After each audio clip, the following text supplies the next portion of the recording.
ये है शब्द संसार, जिसमें आज आप हैं पूनम के साथ। शुरुआत करते हैं हरिवंश राय बच्चन जी की कविता की कुछ पंक्तियों से कि जीवन की आपाधापी में कब वक्त मिला कुछ देर कहीं पर बैठ कभी ये सोच सकूं, जो किया कहा माना उसमें क्या बुरा भला। मैं कितना ही भूलूं भटकूं या भरमाऊं, है एक कहीं मंजिल जो मुझे बुलाती है। कितने ही मेरे पांव पड़े ऊंचे नीचे, प्रतिपल वो मेरे पास चली ही आती है। तो जानते हैं ये जो कविता है इससे शुरुआत क्यों की? क्योंकि शब्द संसार हमें एक अवसर देता है, हमें ये मौका देता है कि जो जीवन की आपाधापी है जिसमें हम जी रहे हैं, भाग दौड़ में लगे रहते हैं, हर सोमवार से लेकर शनिवार तक भागते रहते हैं, उसमें कितना ज़रूरी है कि कभी हम थोड़ा सा रुकें, सोचें, समझें कि ये जो जीवन है जो हम जी रहे हैं इसमें कहीं ना कहीं तो आत्ममंथन की भी ज़रूरत होगी, कहीं ना कहीं तो आत्म साक्षात्कार भी करना होगा। ये समझना होगा कि रेस तो ठीक है, भागना भी ठीक है, लेकिन इस भागदौड़ से हासिल क्या होने वाला है। तो बस साहित्य जगत हमें कुछ ऐसी ही दुविधा में डाल देता है दोस्तों कि जो हम जी रहे हैं और जो मर्म है जीवन का, उसमें सामंजस्य है या फिर हम सिर्फ एक तरफा की दौड़ में आगे चलते जा रहे हैं। तो शब्द संसार आपके लिए फिलहाल शुरुआत फिल्म सितारे के इस गीत के साथ।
एक आशिया थोड़ी सी जमीन,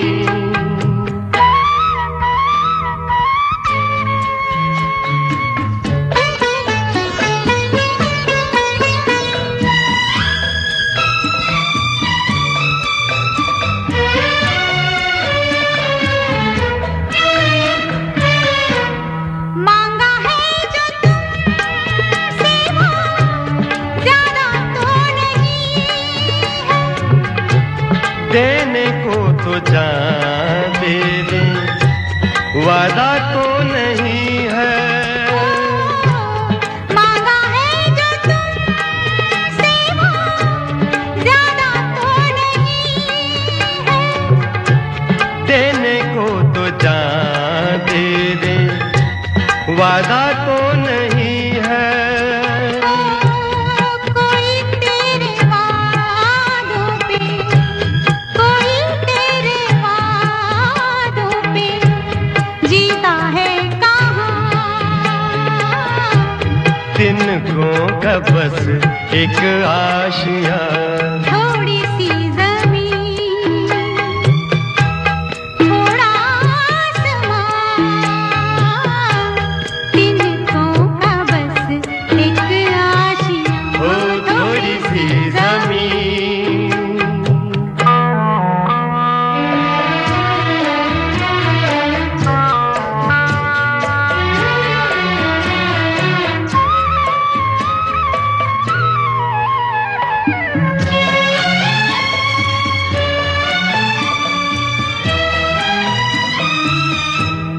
मेरे घर के आंगन में छोटा सा झूला हो, सौंधी सौंधी मिट्टी होगी, लेपा हुआ चूल्हा हो।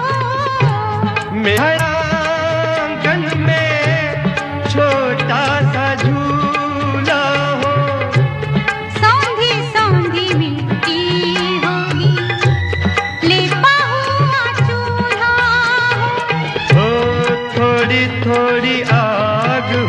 होगी, थोड़ी थोड़ी आग होगी, थोड़ा सा धुआं, तिनकों का बस एक आशियाँ, थोड़ी सी जमीन, थोड़ा आसमां, तिनकों का बस एक आशियाँ, हो थोड़ी सी जमीन।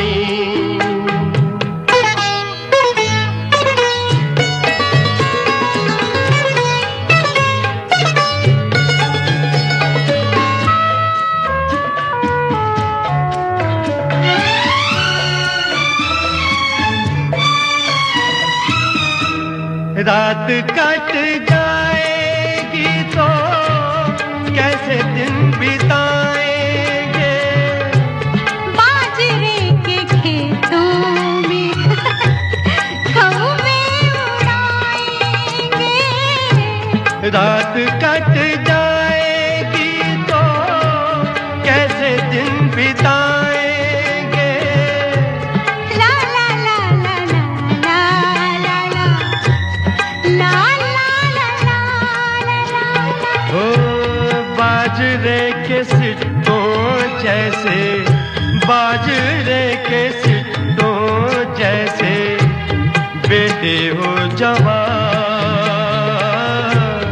तिनकों का बस एक आशियाँ, थोड़ी सी जमीन, थोड़ा आसमान, तिनकों का बस एक आशियाँ, हो थोड़ी सी जमीन।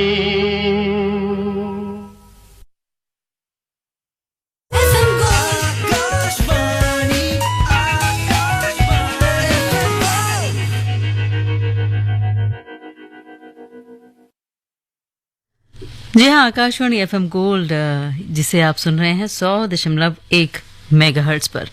और शब्द संसार में बात हो रही थी कि जीवन की आपाधापी से कहीं तो हमें रुकना होगा और सोचना होगा कि हम जिस रेस में भागते जा रहे हैं, जो हम करते जा रहे हैं, क्या वो हमें वास्तव में खुशी दे रहा है, या फिर वो हमारे जीवन का लक्ष्य है, या फिर हमें कहीं आत्ममंथन की जरूरत है, या आत्म साक्षात्कार के बारे में सोचना चाहिए। और जब बात साहित्य जगत की होती है तो वो जो आत्म साक्षात्कार है वो अपने आप हो जाता है, क्योंकि बहुत सारे व्यक्तित्व, बहुत सारे नजरिए ऐसे होते हैं जो हमें अपने बारे में ही सोचने पर मजबूर कर देते हैं।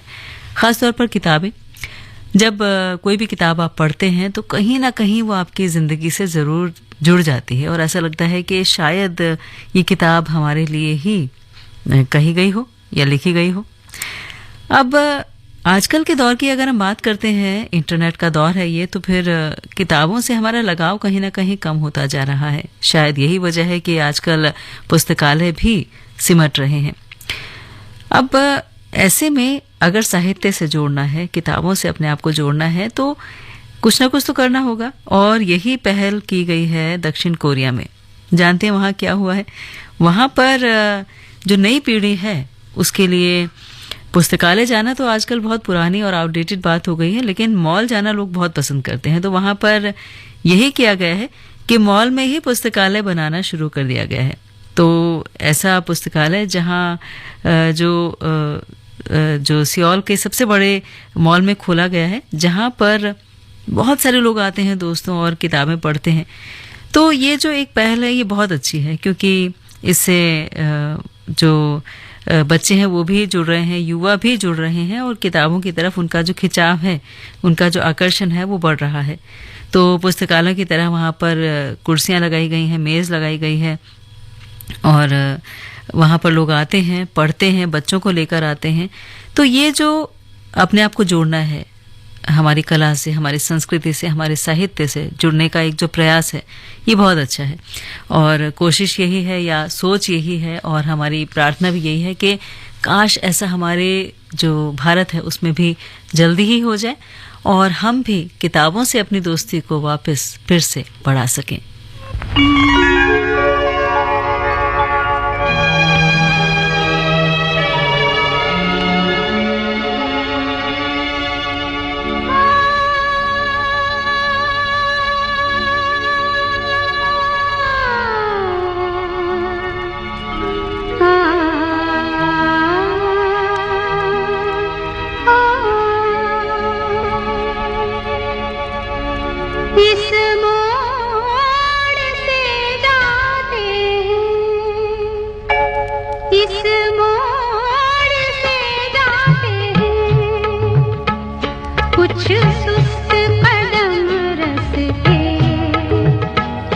कुछ तेज कदम राही इस मोड़ से जाते हैं, कुछ सुस्त कदम रस्ते, कुछ तेज कदम राही। पत्थर की हवेली को शीशे के घरों में तिनकों के नशे मन तक इस मोड़ से जाते हैं। इस मोड़ से जाते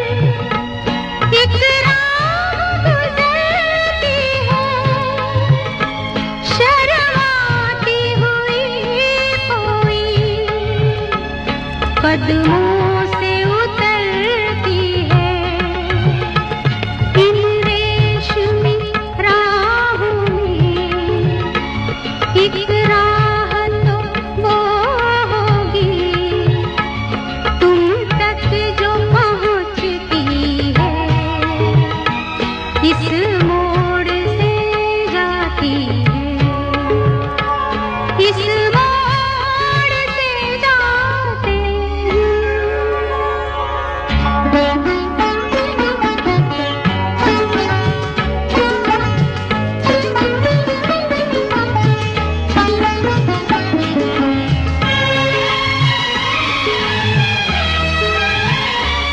एक दूर से आती है, पास आके पलटती है। एक दूर से आती है, पास आके पलटती है।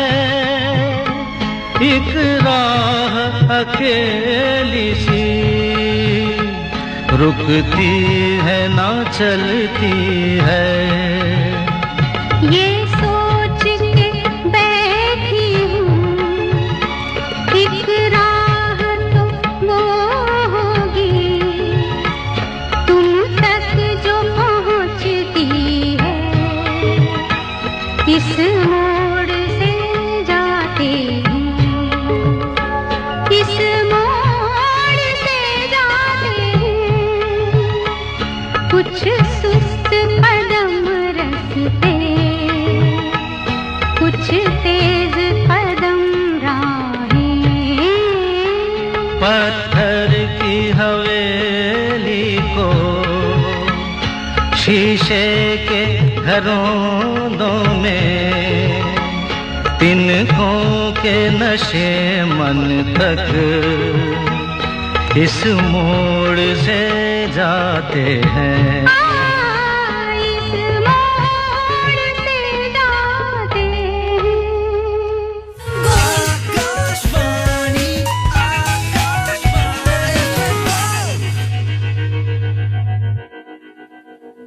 विकसित भारत के संकल्प को साकार कर रही स्वस्थ नारी शक्ति कामकाजी महिलाओं के उत्तम स्वास्थ्य एवं खुशहाली के लिए ईएसआईसी प्रदान करता है मातृत्व हित लाभ। 26 सप्ताह तक वेतन के बराबर भुगतान पाएं। गर्भपात की स्थिति में 6 सप्ताह तक वेतन के बराबर भुगतान। ईएसआई योजना के अंतर्गत 60 लाख से अधिक बीमाकृत महिलाओं को मिल रहा है मातृत्व हित लाभ। मातृत्व, बीमारी, विस्तारित बीमारी एवं अस्थायी अपंगता हित लाभ का घर बैठे दावा एवं भुगतान के लिए www.esic.gov.in पर विजिट करें।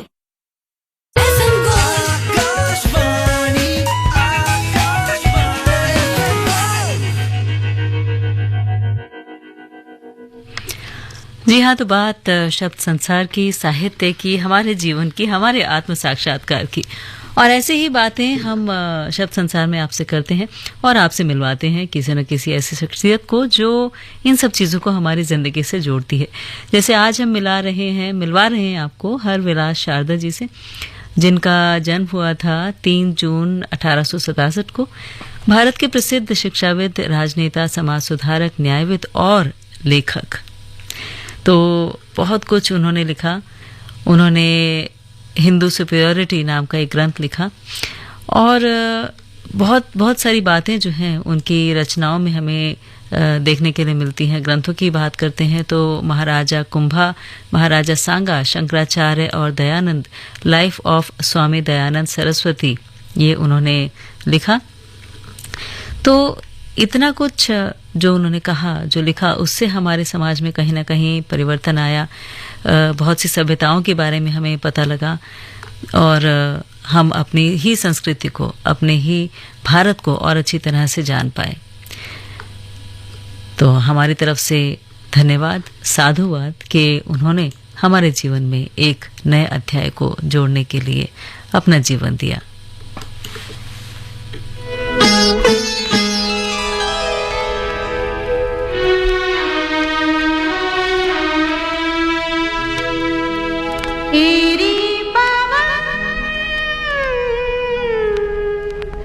ढूंढे किसे तेरा मन, चलते चलते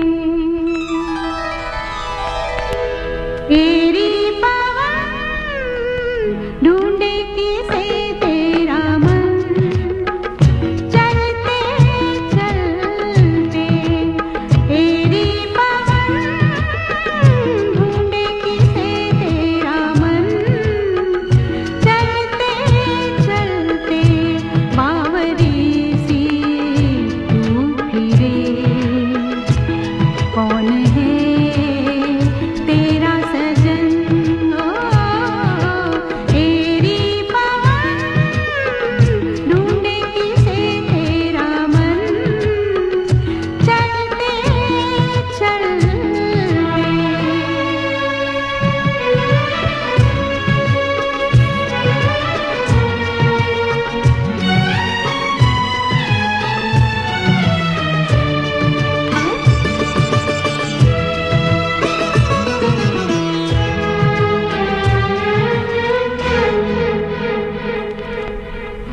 बादल से तेरा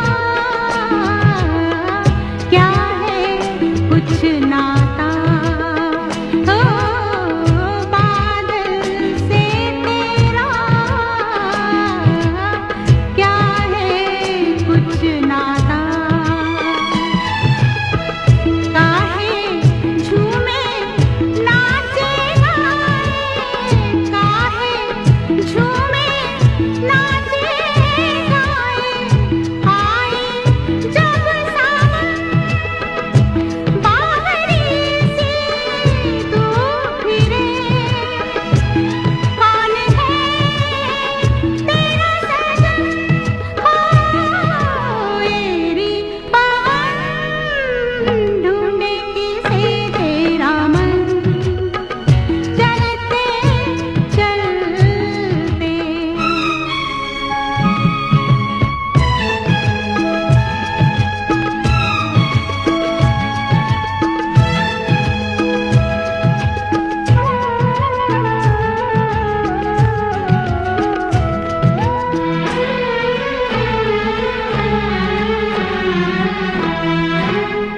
मन के द्वार से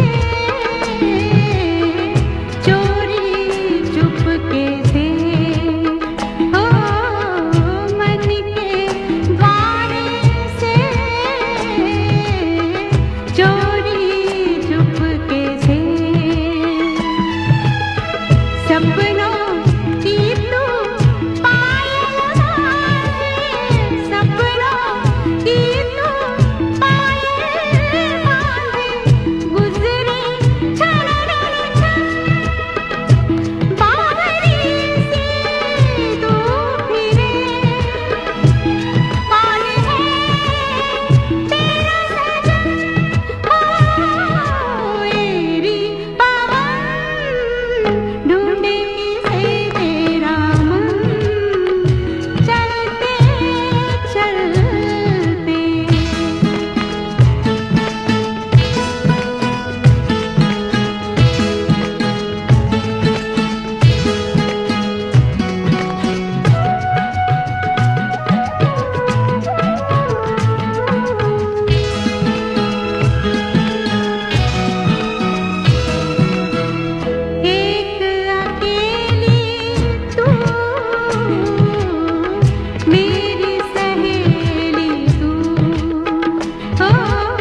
अक्कड़ बक्कड़ बम्बे बो देखो आ गई शाइन की सौ। दिल्ली में दमदार माइलेज, शानदार स्टाइल, मजेदार कंफर्ट और किफायती दाम लेकर आ गई है भरोसेमंद शाइन की 100 सिर्फ 64,900 की एक शोरूम कीमत पर। अधिक जानकारी के लिए अपने नजदीकी होंडा टू व्हीलर्स डीलरशिप से संपर्क करें। आ गई है शाइन की 100, वही शाइन के भरोसे के साथ।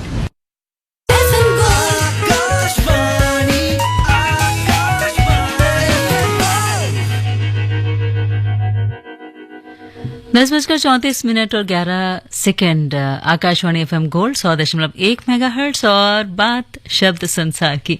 शब्द संसार में अब हम मिलवाते हैं आपको डॉक्टर विमलेश कांति वर्मा जी से, जिनका जन्म हुआ 4 जुलाई को और पिछले 4 दशकों से भी अधिक का समय ऐसा है दोस्तों जिसमें निरंतर भाषा विज्ञान, कोश निर्माण, पाठालोचन, अनुवाद और सांस्कृतिक अध्ययन के क्षेत्र में अपनी देश विदेश में सशक्त उपस्थिति दर्ज करवाने में लगे हुए हैं डॉक्टर विमलेश कांति वर्मा और चाहते हैं कि हिंदी भाषा जो है वो साहित्य, वो भाषा, वो सब तक पहुंचे और इसीलिए वो प्रयासरत हैं।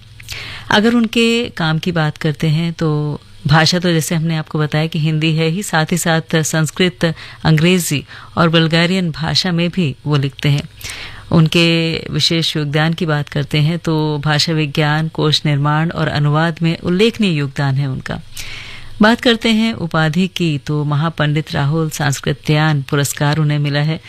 पुस्तकों की बात करें तो पाठालोचन, सिद्धांत और प्रक्रिया, हिंदी और उसकी उपभाषाएं, भारतेंदु युगीन हिंदी काव्य में लोक तत्व, ये सब नाम सामने आते हैं।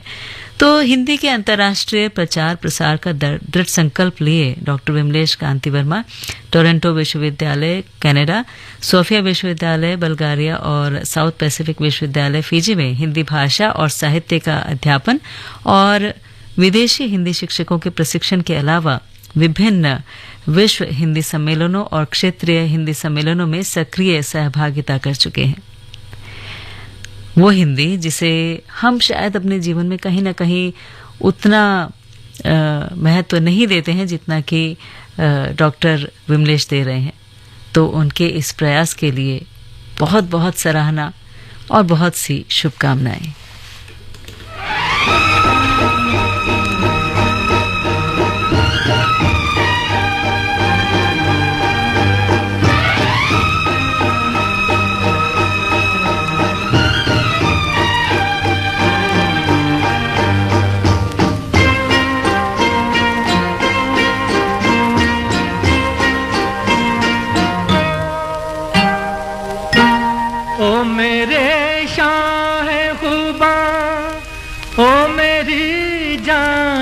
जाना तुम मेरे पास होते हो कोई दूसरा नहीं होता, तुम मेरे पास होते हो कोई दूसरा नहीं होता।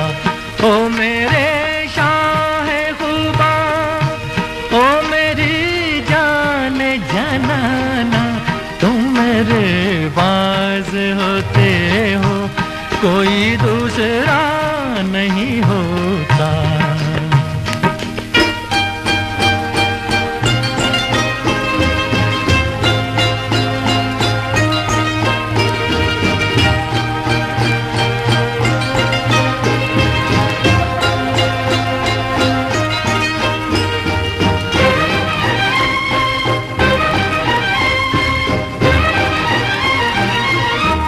कब ख्यालों की धूप ढलती है, हर कदम पर शमा सी जलती है, मेरा साया जिधर भी जाता है, तेरी तस्वीर साथ चलती है।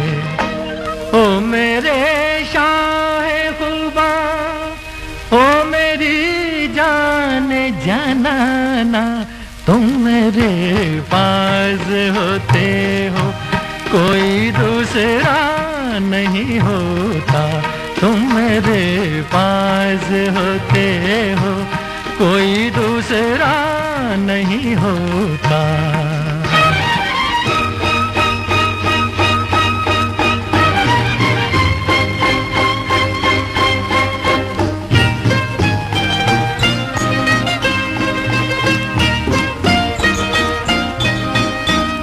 तुम हो सहरा में, तुम गुलिस्तान में, तुम हो दरों में, तुम बियाबां में। मैंने तुमको कहाँ कहाँ देखा, छुप के रहते हो तुम रगे जाम में। ओ मेरे शाह खुबा, ओ मेरी जाने जाना, तुम मेरे पास होते हो कोई दूसरा नहीं होता। तुम मेरे पास होते हो कोई दूसरा नहीं होता।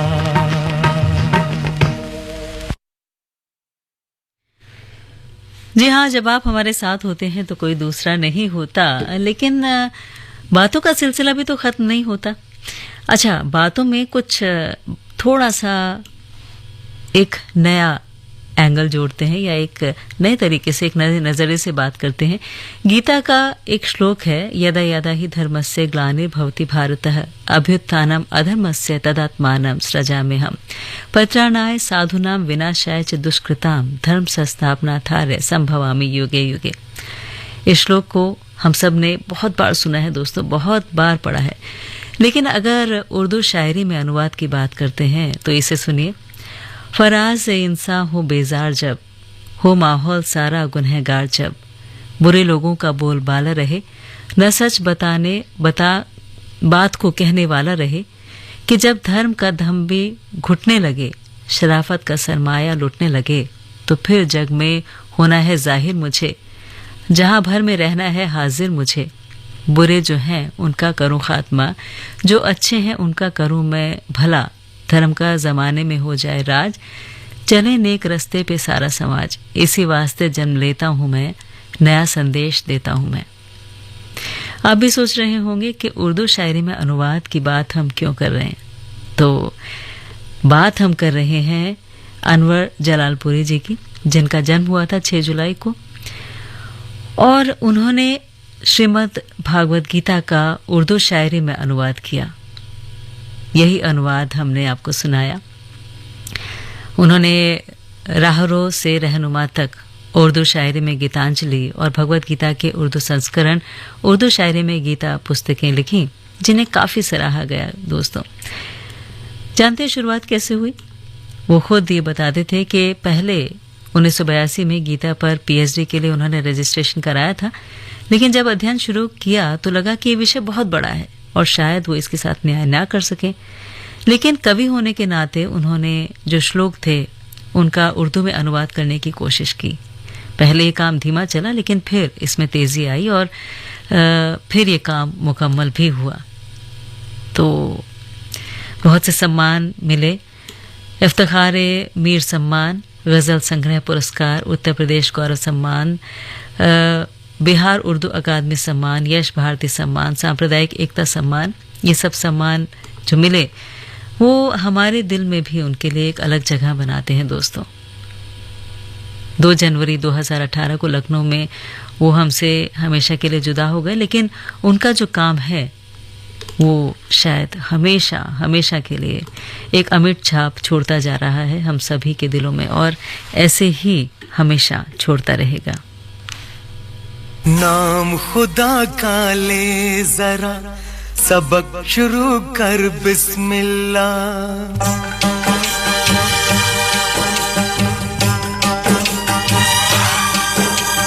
फूल कहो या चांद सितारे, खेल खिलौने प्यारे प्यारे, मिट्टी से बने हम सारे।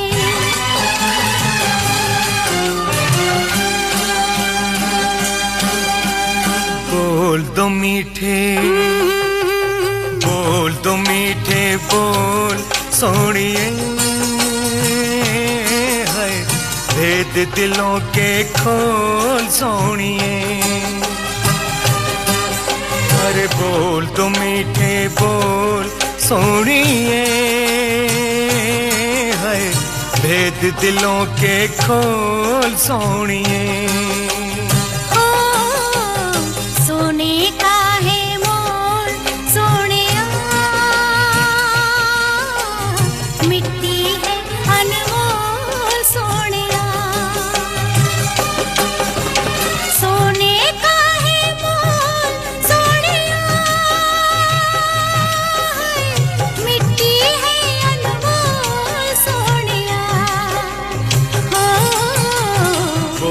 दो मीठे बोल सोनिए,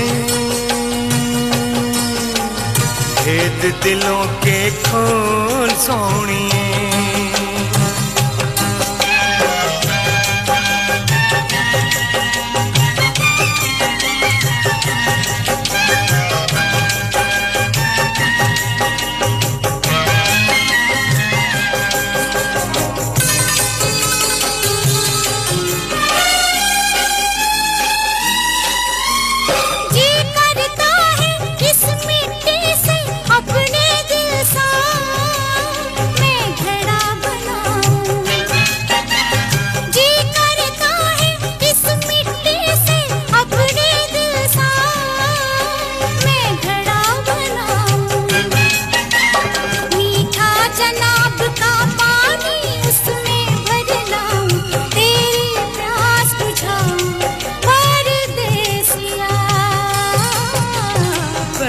तू मेरे कोल सोनिए,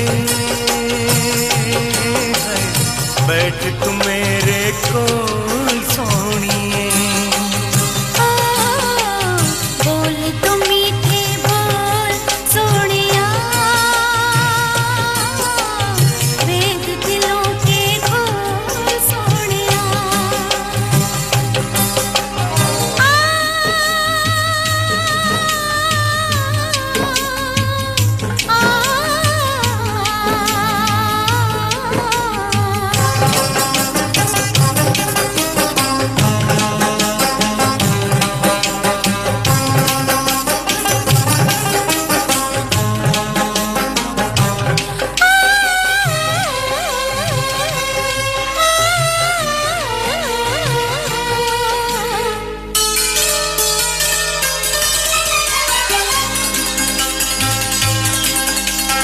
जी करता है इस मिट्टी से तेरे जैसा बुत एक बनाऊं।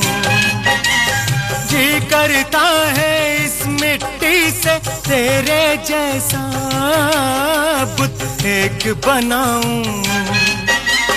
सजदे उसको कर कर के मैं आज मुसलमान से काफिर हो जाऊं। अरे सोनिए तौबा कर तौबा, मुंह से कुफर न बोल सोनिया, मुंह से कुफर न बोल सोनिया। ओ बोल दो मीठे बोल सोनिया, वेद दिलों के खोल सोनिया।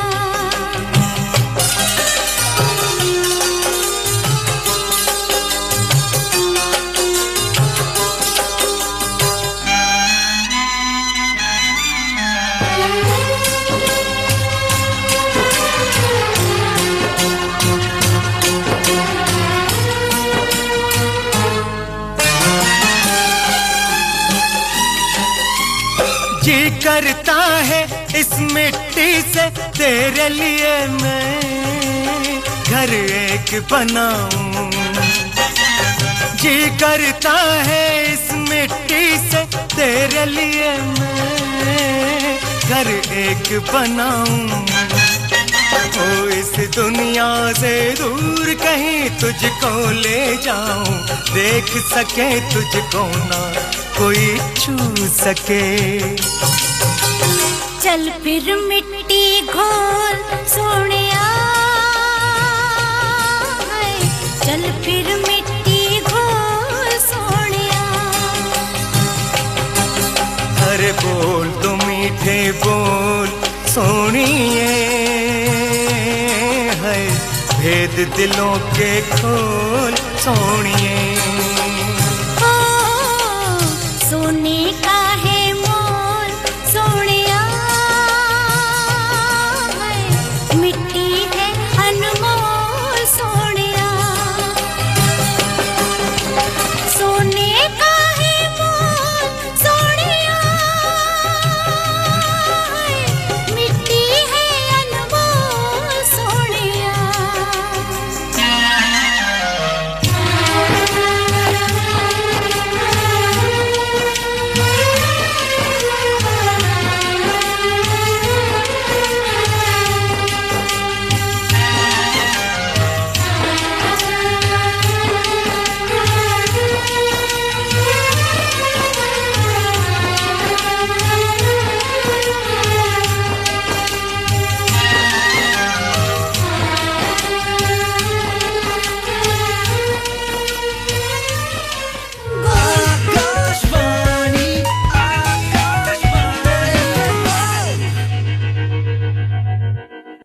अक्कड़ बक्कड़ बम्बे बोल देखो आ गई शाइन की सौ। दिल्ली में दमदार माइलेज, शानदार स्टाइल, मजेदार कंफर्ट और किफायती दाम लेकर आ गई है भरोसेमंद शाइन की 100 सिर्फ 64,900 की एक्स शोरूम कीमत पर। अधिक जानकारी के लिए अपने नजदीकी होंडा टू व्हीलर्स डीलरशिप से संपर्क करें। आ गई है शाइन की 100, वही शाइन के भरोसे के साथ।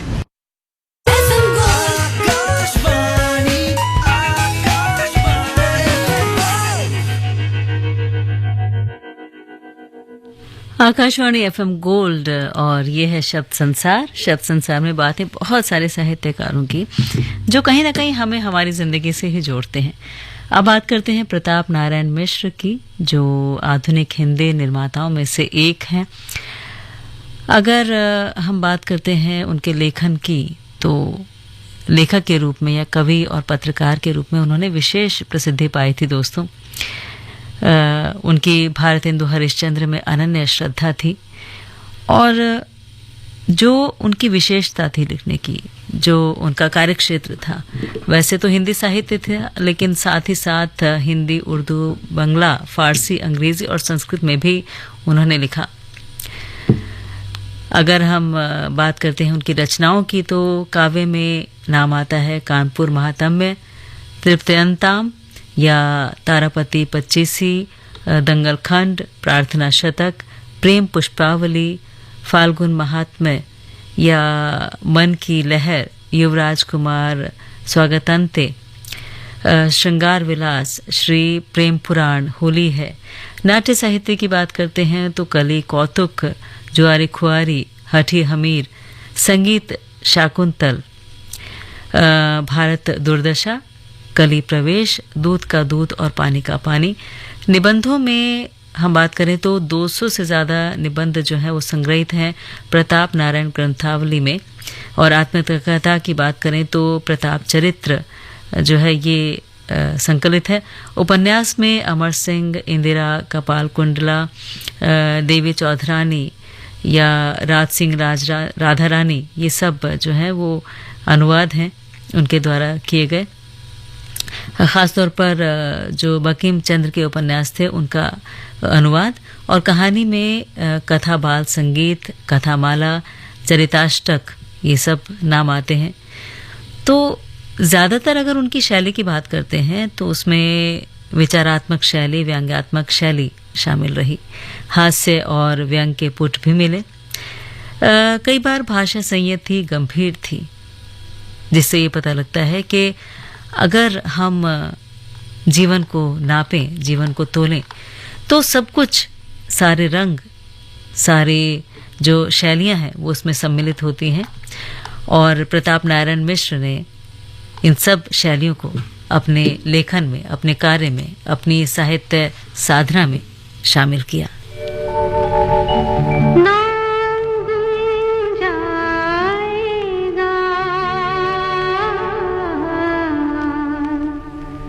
चेहरा ये बदल जाएगा, मेरी आवाज़ ही पहचान है। दरिया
मेरी आवाज ही पहचान है, गर याद रहे।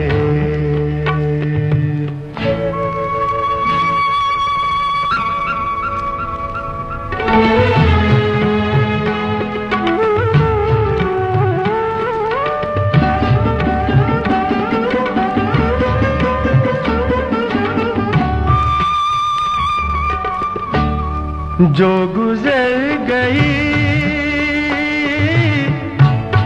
कल की बात थी हो, उम्र तो नहीं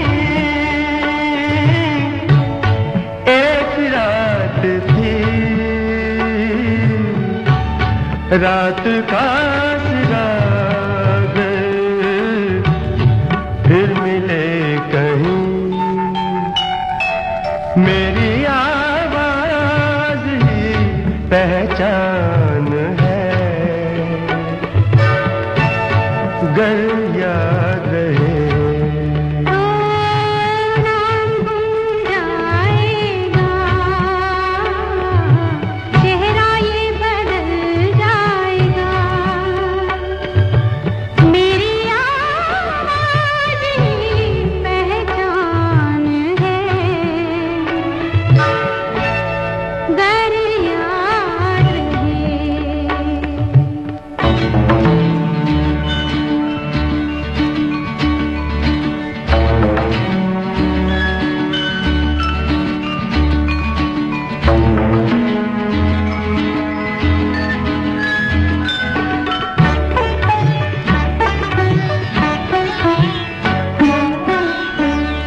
दिन ढले जहाँ रात पास हो, जिंदगी की ऊंची कर चलो, याद आए घर कभी जे उदास हो। मेरी आवाज ही पहचान है,